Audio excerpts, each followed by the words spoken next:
नमस्कार माऊली. चला ज्ञानेश्वरीच्या सहवासात. ज्ञानेश्वरी अध्याय 12 मधील ओवी 20 ते ओवी 28च्या सहवासात आपण जाऊया. ज्ञानोबारायांना निवृत्तीनाथांनी आग्रहाने सांगितलं की अरे जास्त बोलू नकोस, निरूपणाला सुरुवात कर. आणि हे ऐकून ज्ञानोबारायांना खूप आनंद झाला आणि ते म्हणाले, हो महाराज, आता ग्रंथाचं निरूपण करतो. आणि पुढे अर्जुनाला आता जो श्रीकृष्णांना महत्वाचा प्रश्न विचारायचा आहे, तो विचारता विचारता आपलं मनोगतही व्यक्त करायचंय, तेच ज्ञानोबारायांनी या पुढच्या ओव्यांमध्ये टिपलेलं आहे. ज्ञानोबाराय म्हणतात, तरी सकळ विराधी राजू, जो सोमवंशी विजयध्वजू, तो बोलता जाहला आत्मजू पांडुन रूपाचा. अहो सर्व वीरांमध्ये जो श्रेष्ठ आहे, असा सोमवंशातला विजयध्वज, म्हणजे साक्षात ज्याला विजयध्वजच म्हटला पाहिजे, तो म्हणजेच अर्जुन.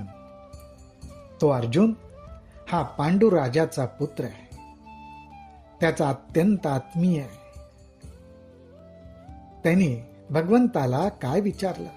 तो बोलता जाहला आत्मजू पांडुन रूपाचा. कृष्णा ते म्हणे अवधारिले, कृष्णा ते म्हणे अवधारिले, आपण विश्वरूप मज दाविले, तव नवल म्हणोनी बिहाले चित्त माझे. हे कृष्णा, आपण आपलं विश्वव्यापक रूप धारण केलं, आणि एवढंच नाही तर ते विश्वरूप मला तुम्ही दाखवलं पण. त्या विश्वरूपाचा कधीच अनुभव घेतलेला नसल्यामुळे ते पाहून अर्जुनाच्या चित्ताला अत्यंत नवल वाटलं, आणि नुसतंच नवल नाही तर त्याच्या चित्तामध्ये भीतीही प्रगट झाली. हा अनुभव अर्जुनाच्या स्मरणात आहे, आणि हे सगळं लक्षात ठेवूनच तो कृष्णांना विचारतोय. तो म्हणतो, आणि ये कृष्णमूर्तीची सवे, या लागी सोय धरिली जीवे, तव नको म्हणोनी देवे वारिले माते.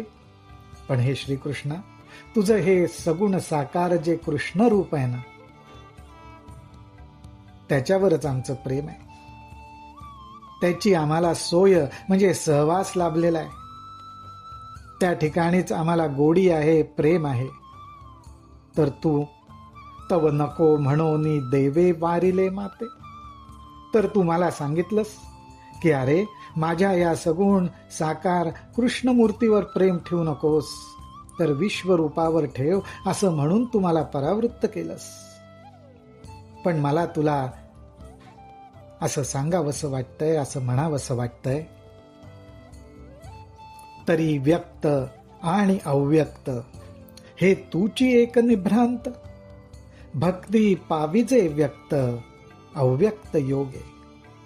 खरं म्हटलं तर तुझं व्यक्त स्वरूप म्हणजेच आम्हाला दिसणारं सगुण साकार गोड रूप, आणि विश्वव्यापक अव्यक्त रूप, ही दोन्ही रूप निभ्रांतपणे, म्हणजे कुठलीही मनात शंका घ्यायचं कारण नाही, ही दोन्ही रूप तुझीच आहेत, तू एकच आहेस. परंतु भक्ती पाविजे व्यक्त अव्यक्त योगे, परंतु भक्तीच्या मार्गाने तुझं सगुण साकार रूपाची प्राप्ती होईल, तर अव्यक्त योगे, योगाच्या साह्याने तुझ्या अव्यक्त अशा विश्वव्यापक रूपाची प्राप्ती होते.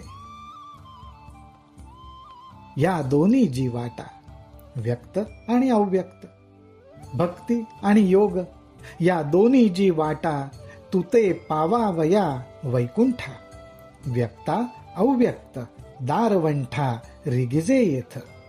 हे वैकुंठनाथा, हे श्रीकृष्णा, तू प्राप्त व्हावा म्हणून असा भक्ती आणि योग ह्या दोन वाटा आहेत, हे दोन मार्ग आहेत, आणि या दोन मार्गांवरचे दोन दारवंठे म्हणजेच सगुण साकार व अव्यक्त विश्वव्यापक रूप हे ते दोन दारवंठे आहेत. त्याच्यातूनच पार होऊन तुझी प्राप्ती होते, अर्थात वैकुंठ वास करणाऱ्या भगवंताची प्राप्ती होते, असं अर्जुन मनोगत व्यक्त करतोय.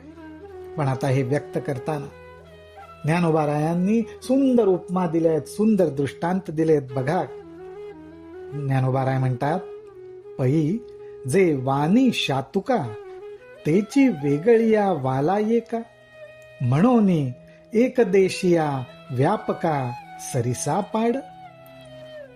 पण हे भगवंता, पै जे वाणी शातुका, परंतु शातुका म्हणजे शुद्ध सोनं, अत्यंत शुद्ध सोनं.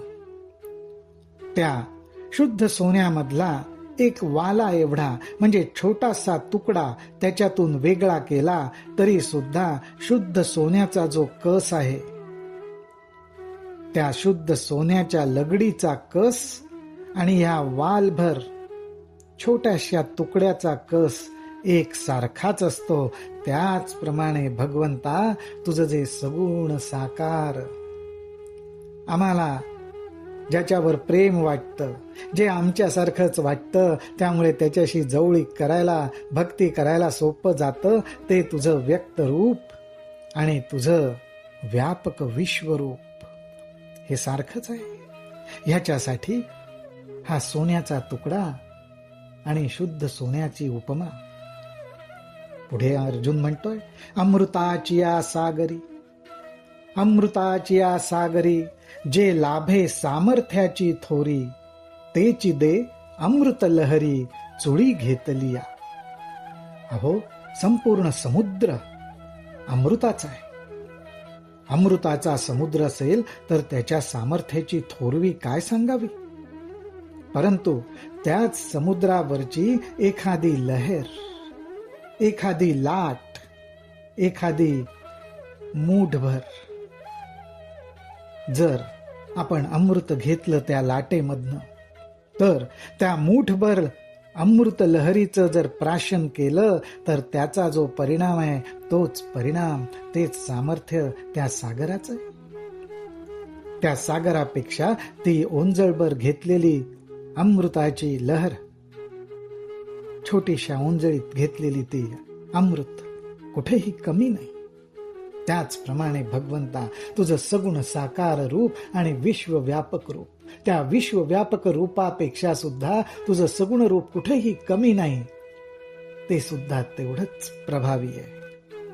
हे कीर माझ्या चित्ती, हे कीर माझ्या चित्ती, प्रतिती आथी जी निरुती, परी पुसणे योगपती ते याची लागे. हे भगवंता, असा माझा स्वतःचा अनुभव आहे, निश्चित अनुभव आहे. प्रतिती आथी जी निरुती, माझ्या चित्ताला त्याचा अनुभव आलेला आहे. तुझ्या सगुण साकार स्वरूपाचा अनुभव घेतलाय, तुझ्या विश्वरूप दर्शनाचा अनुभव घेतलेला आहे. परंतु हे योगपती, हे भगवंता, भगवंताला योगपती म्हटलेलं आहे. पण तरी सुद्धा मला जे विचारायचंय ते केवळ मला हे जाणून घ्यायचंय, जे देवा तुम्ही नावेक अंगीकारिले व्यापक, ते साचची की कवतिक हे जाणावया. परंतु हे देवा, तुम्ही काही का जे तुमचं विश्वव्यापक रूप धारण केलं होतं ते खरं होतं का कौतुक होतं? म्हणजेच तुम्ही एक नुसती लीला दाखवली होती, एवढं मला जाणून घ्यायचंय. किती सुंदर गोष्ट, किती सुंदर प्रश्न अर्जुनाने अत्यंत प्रेमाने आणि वेगवेगळी उदाहरणं देत त्याच्या मागचे भाव टिपत विचारलेला आहे. हा संवाद केवळ आणि केवळ भक्ती आणि प्रेमाच्या आधारावरच होऊ शकतो. म्हणूनच या ओव्यांचं, या भक्तियोगाच्या अध्यायातल्या ओव्यांचं हेच तर वैशिष्ट्य आहे. राम कृष्ण हरी, राम कृष्ण हरी, राम कृष्ण हरी.